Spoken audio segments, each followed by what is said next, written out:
At 2:14 a.m., your $3,200 savings account is bleeding $600 a month on a dream that has yet to return a single dollar. You are currently trapped in the most dangerous phase of entrepreneurship, the desperate search for proof in a system that demands professional-grade leverage long before it grants you freedom. The transition from a $27 confirmation to a $5,400 monthly revenue stream is not a matter of effort, but a cold, analytical shift from being the engine to building the machine. Imagine the scene. It's exactly 2:14 a.m. and the only thing illuminating your face is the blue light of your 19th consecutive YouTube tutorial on dropshipping. Your laptop is struggling, its internal fan screaming like a jet engine on a hot tarmac, mirroring the quiet panic of your own mind. You've got a job, sure, but in this specific moment, that corporate tether feels like a ghost. What's real is the $3,200 sitting in your savings and the cold math that says you're bleeding $600 every 30 days just to exist. You are hunting for a version of reality that doesn't ask for an invitation or a supervisor's signature. Right now, your total online earnings sit at a clean zero, yet you're possessed by the sight of ordinary, unremarkable people pulling it off. It's a haunting realization. Realizing that the barrier to entry is just a figment of your imagination is like carrying a live wire through a dark room at 2 a.m. with absolutely nothing left to lose. So, what do? You start small. You grab a free Notion template to organize the chaos of your content ideas. You dive into 3 different subreddits, soaking up the collective wisdom of strangers. Then, you pull the trigger, $12 for a domain name on GoDaddy. When that confirmation email hits your inbox, you get a hit of pure dopamine that lets you play the role of a founder for exactly 4 minutes. It's a fleeting high before the 6:45 a.m. alarm forces you back into your other life. Have you ever felt that specific brand of isolation? You aren't a CEO yet, you're just an aspirant.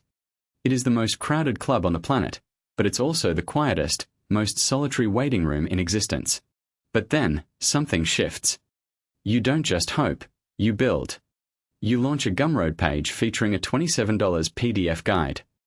Maybe it's a productivity system, some Notion templates, or a specific skill you've sharpened at your day job. It doesn't matter what the product is. What matters is the moment a total stranger, a real person with their own bank account, decides your brain is worth 27 of their hard-earned dollars.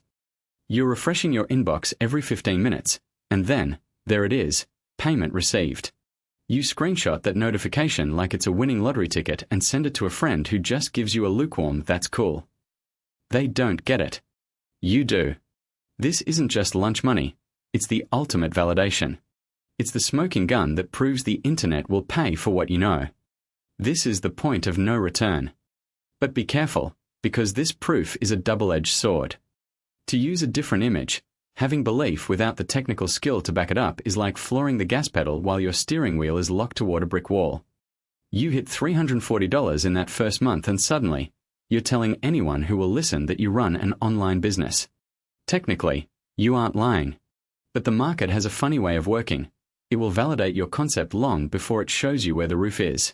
You'll mistake that initial nod of approval for your ultimate potential, and that ego trip is going to cost you at least 6 months of actual progress.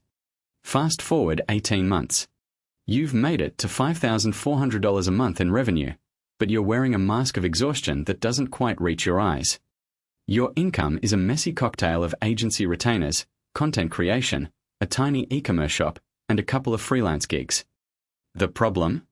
Every single cent is tied to your physical presence. You have 0 systems and 0 help. Your Google Calendar looks like the aftermath of a multi-car pileup, and your Slack is a constant barrage of weekend demands from clients that you've tragically learned to accept as normal. You've upgraded to a $2,800, 16-inch MacBook Pro, telling yourself it's a necessary business investment. You sit at an Amazon standing desk in the corner of your flat, positioned perfectly in front of a ring light. When the Zoom call starts, you frame the lens so the world sees a high-end studio, even if the rest of the room is falling apart. What do you think? Is this freedom, or just a more expensive cage? Stop confusing cash flow with a company. It is a lethal error to believe that revenue equals a business. If the money only flows because your hands are moving, you aren't an owner, you're just the engine. The brutal reality is that when you stop, the income evaporates instantly. You might think you've cracked the code when you hit $5,000 a month, but that isn't victory. It is just a high-stakes velvet cage that you can't walk away from. There is a version of you that could rot in this phase for decades, masquerading as an entrepreneur while actually being nothing more than an exhausted freelancer with a shiny logo. Have you ever felt that invisible weight pressing down? It is a low, muffled ceiling hovering right above your skull, telling you that you've reached the limit of your own stamina. If you are stuck in this grind, smash the like button and let's talk about how to break out. The leap into delegating is a psychological mountain far steeper than earning your first buck. You finally make the move, a virtual assistant from the Philippines, 20 hours a week for $800 a month. You find yourself typing her name into a service agreement at 11 p.m. because you're still drowning in the noise. She starts tackling the inbox and the social schedules, the very things you've been butchering for the last 9 months because they were never your zone of genius. Suddenly, you're looking at $14,000 in monthly revenue. It's not perfectly steady yet, but it's real enough to change the game. You spend a 7 a.m. session fueled by cold, forgotten coffee to draft an SOP document containing 11 core processes. It felt like a chore at the time, but that document is actually the blueprint for a machine that doesn't need you to survive. Then comes the quiet identity crisis. You were always the person who did everything. That's how you proved to yourself the business was legitimate, by feeling the friction in your palms every single day.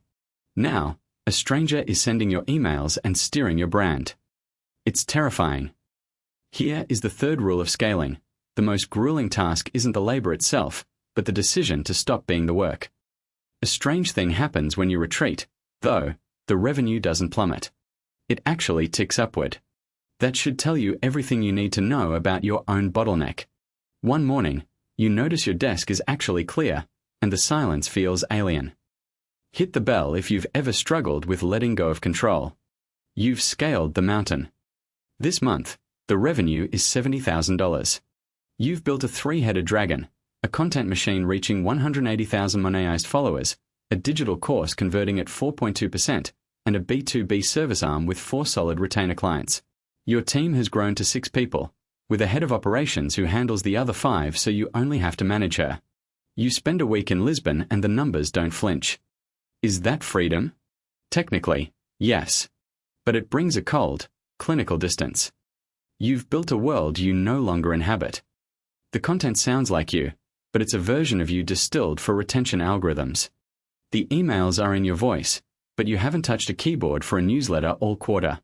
A fan reaches out to say your work saved them. You believe them, but a part of you knows the video they watched was reverse engineered from your old scripts by a hired writer. You don't try to solve the moral puzzle of that. You just keep moving. This is the 4th rule of the elite tier. Eventually, you must stop being the product and start being the brand. It is an incredibly profitable trade, but it costs you a piece of your soul that you can't track on a spreadsheet. You are effectively a ghost in your own success.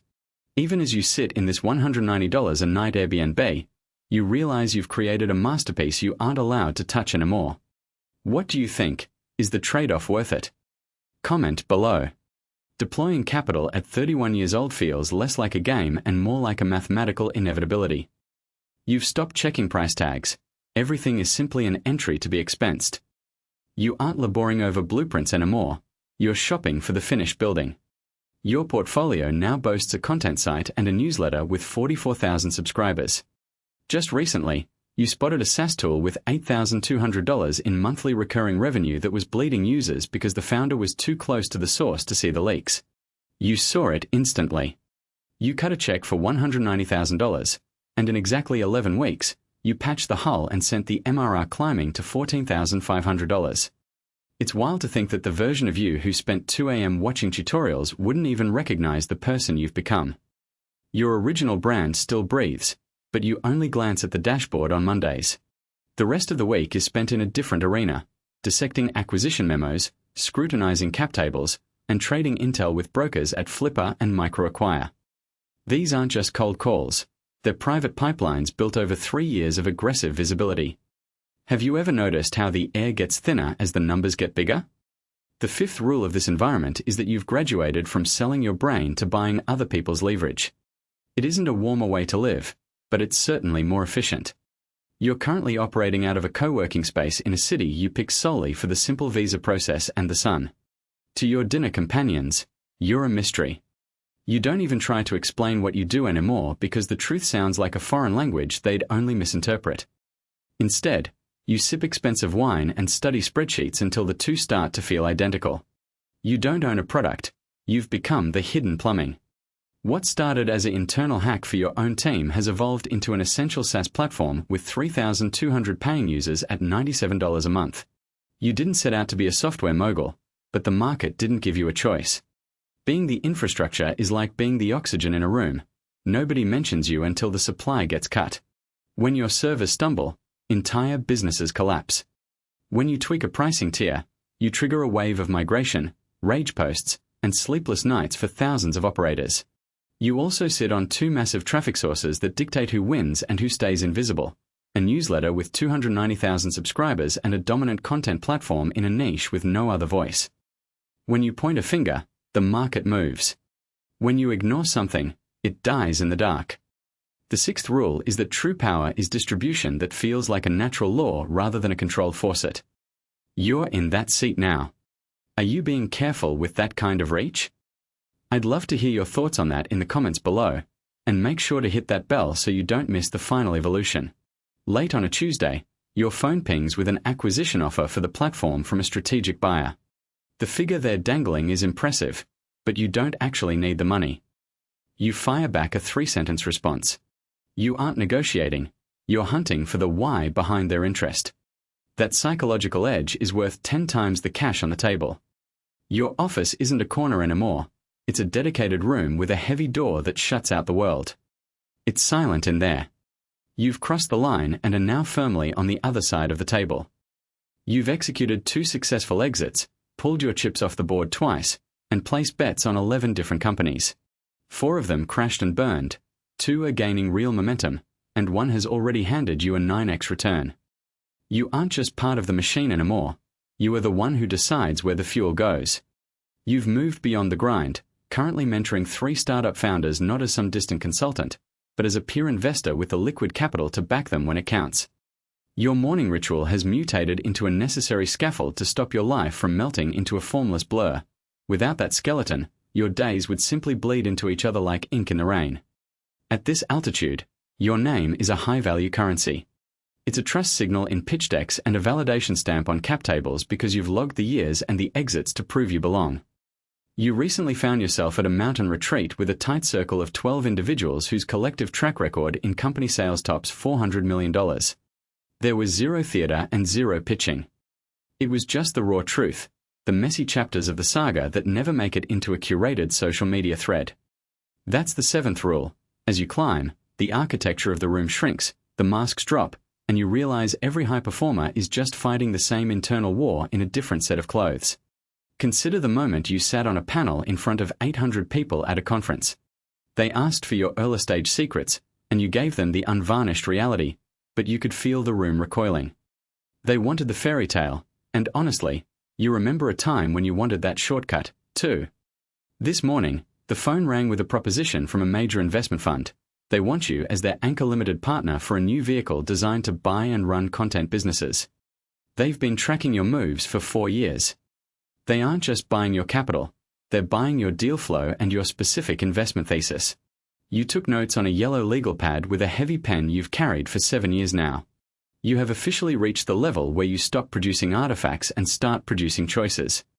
Your decisions are the actual labor now, even if the distance between your choice and the final result is so massive it looks like a separate act of nature. You are 38 years old, and strangely, you aren't exhausted. You're looking at your portfolio companies run by 24-year-olds, and you know some of them are up right now watching the same tutorials you once did. They're about to run the entire gauntlet: the domain purchase, the first buck, the inevitable burnout ceiling, the first hire, the aggressive acquisition, and the shift into infrastructure. Eventually, they'll end up on a call with someone exactly like you, and they won't be prepared for the total silence of the summit. Right now, in some dark bedroom at 2 a.m., a laptop from 2021 is screaming as the fan struggles to cool the processor. A person with $3,400 in savings and a job they can't quite bring themselves to despise is staring at a bright screen, convinced the internet is hiding a secret exit. They just spent $12 on a domain name. The confirmation hit their inbox 4 minutes ago. They think they're buying a business, but they have no idea what the machine is actually going to take from them. It's not just the 6:45 a.m. alarms or the dwindling bank balance. It's the pieces of their identity they'll be forced to shed along the way. They'll find out soon enough. For now, the video continues to loop, the screen casts a blue glow on the wall, and the global machine of digital commerce takes one more mechanical step forward. Make sure you hit that subscribe button, like this video if you've ever felt that late-night pull, and drop a comment below. Are you ready for what the system actually demands? Keep that bell on. I'll see you in the next one.